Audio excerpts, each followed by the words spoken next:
Hello students, in this video we'll see the features of right upper lobe collapse. क्या क्या features हैं? First of all, we'll come to this schematic later on. First of all, we'll see कि हमें देखना क्या क्या है.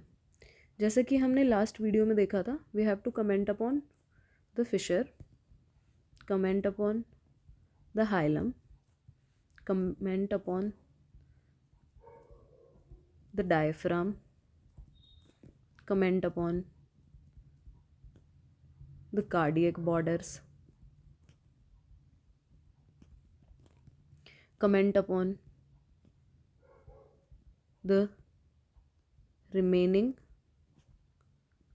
lung and some extra feature जो भी हर लंग का एक कुछ important feature होता है. So we'll assess this X-ray.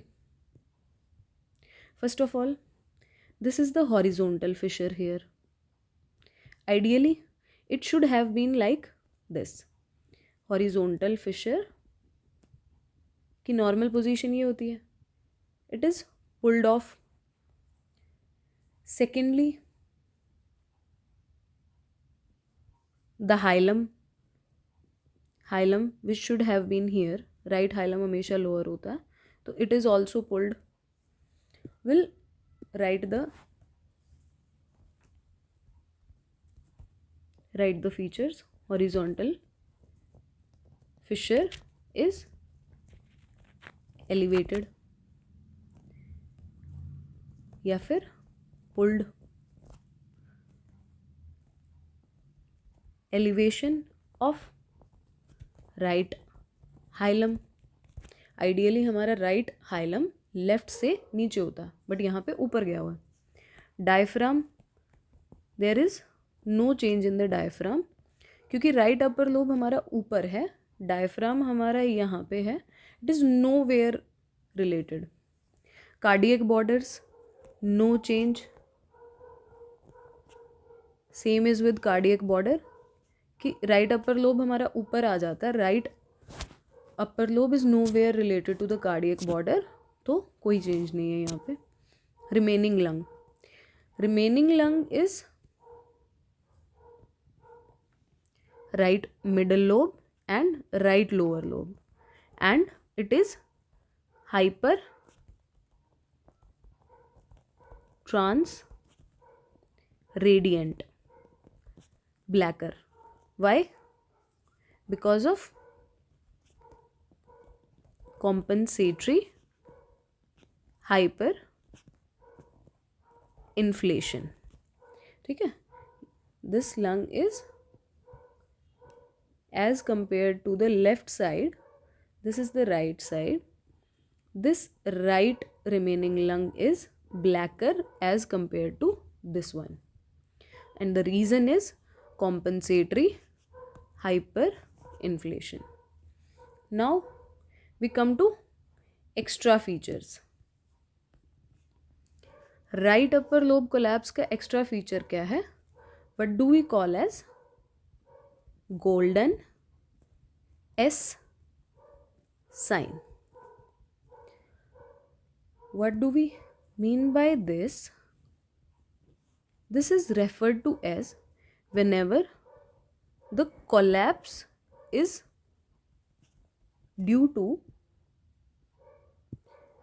mass in right upper lobe, bronchus और the right hilum. तो उससे हो क्या जाता है, मानो यहाँ पे मास है, ठीक है. मास की वजह से जो ये फिशर होगा, हाइलम होगा, ये नीचे की तरफ होगा. हॉरिजॉन्टल फिशर का इनर पार्ट नीचे की तरफ से मास की वजह से पुल होगा, उसके मास इफेक्ट से, और अपर लोब को टच करता हुआ ये हॉरिजॉन्टल फिशर का upper part will be pulled upwards. तो this will take the shape of a reversed S. ऐसा है ना ये, this is like this. This we call as reverse S, and this we call as golden S sign. Whenever the right upper lobe collapse is due to a mass, either in right upper lobe bronchus or right hilum. Ideally, right upper lobe bronchus is a constituent of right hilum. So more likely, this is a right hilar mass. Right hilar mass की वजह से अगर collapse होता है, so it will give the shape to a reverse S and it will be called as golden S sign. This was all about the right upper lobe collapse. Now we'll see कि हमने क्या क्या schematic में देखा है और हमें real life में क्या क्या मिलता है. This is the horizontal fissure. It is pulled upwards. This is the right side hila. This is the left side hila. And this is the right side hila. Obviously, it is pulled upwards. Ideally, this is not the case. Left hilum should be higher. यहाँ पे right hilum is higher. Diaphragm हमें ठीक दिख रहा है. Cardiac border हमें ठीक दिख रहा है. One thing which we have discussed is missing here is the golden S sign. That too कि golden S sign हमेशा हमें सिर्फ right hilar mass के केस में मिलेगा. It will always be due to right hilar mass. अब यहाँ पे mass नहीं है तो it would be like that only. और क्या है हमारे पास यहाँ पे, ये जो राइट साइड का रिमेनिंग लंग है that is blacker due to compensatory hyper inflation. Patience. Thanks for patience listening.